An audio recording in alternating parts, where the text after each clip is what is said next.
قال رسول الله صلى الله عليه وسلم إن أول ما يحاسب به العبد یوم القیامت من عمله صلاته۔ رسول اللہ صلی اللہ علیہ وسلم نے ارشاد فرمایا، سب سے پہلے جس چیز کا حساب ہوگا بندے سے قیامت والے دن اس کے اعمال میں سے وہ نماز ہے۔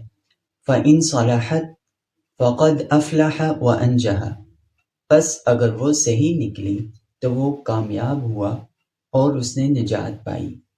وَإِن فَسَدَتْ فَقَدْ خَابَ وَخَسِرَ، پس اگر وہ خراب نکلی تو وہ نامراد ہوا اور ناکام ہوا۔ فَإِنِ انتقص مِنْ فَرِيضَتِهِ شَيْءٌ، اگر اس کے فرائض میں سے کوئی کمی رہے، قال الرب، تو اللہ تعالیٰ فرمائیں گے، انظروا هل لعبدی من تطوع، دیکھو کیا ہے میرے بندے کے لیے کچھ نوافل۔